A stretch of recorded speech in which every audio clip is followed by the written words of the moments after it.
Rob Parker is back in the Showdown. Always good to have him. Rob, we have breaking news again. CHaim Bloom out with the Boston Red Sox. That just happened. They're going to have the news conference 1 minute from now. Give me your take on this. BK, I'm with the Red Sox ownership. You know what? I'm going to say this, and I'm not going to say it's all his fault and the Red Sox are a decent organization over the last few years. But who are the Boston Red Sox? I don't know who they are. I don't know what style of play they have.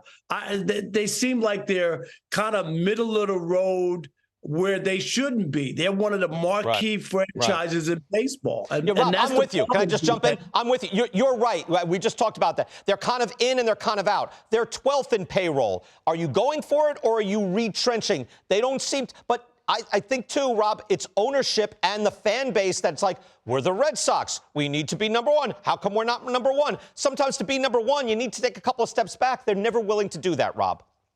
I get it, though. And you know what? And some franchises can do it, but there are other places where you're not going to fool the fan base and ask them not to care about winning for 2 or 3 years until you get your ducks in a row. They want you to be able to, and this is the hard part, when you're in Boston, when you're in LA, when you're in New York, and when you're in some of these cities where fans aren't going to sit, they're going to say, I push back against that, Rob. You can have a young, scrappy building team.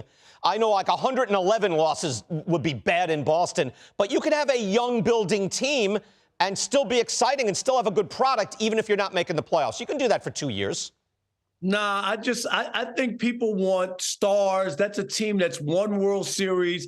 People are used to going to the ballpark. They had a guy named Mookie Betts who's going to the Hall of Fame, and now they're running out other guys after they let him go. Oh, that's a failure. No, Rob, I agree with you there. To not have Mookie Betts in your organization forever when you're one of the behemoths of the sport, that's a failure. But let me throw this at you. Think of the last 3 general managers that they've had that are no longer there. Ben Cherington, Dave Dombrowski, CHaim Bloom. They're impatient, Rob. You have to give me that. Like Cherington was winning, won a title. Dave Dombrowski had just won a title. CHaim Bloom went to the American League Championship Series and was 12th in payroll. They're impatient. All 3 cast out. I got that. And you know what? As a sports fan, a baseball fan, I would rather my organization be somewhat impatient than what we've seen in the Bronx, where you have a general manager in Brian Cashman who's has a job like he's the Pope or Supreme Court justice. He's had a lot of success. No, come on. Mike Rizzo has been with the Nats since 2009. He just got extended. Cashman has been there since, 1998? There's a lot of 95-win seasons in there, Rob.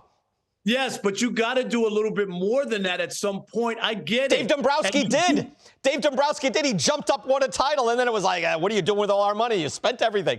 So what do you want?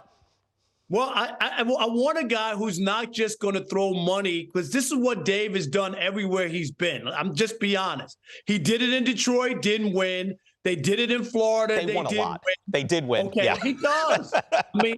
He spends a lot of money. And in Boston, and they won. They won. You're saying you got to win a World Series. He did. He had just won a World Series.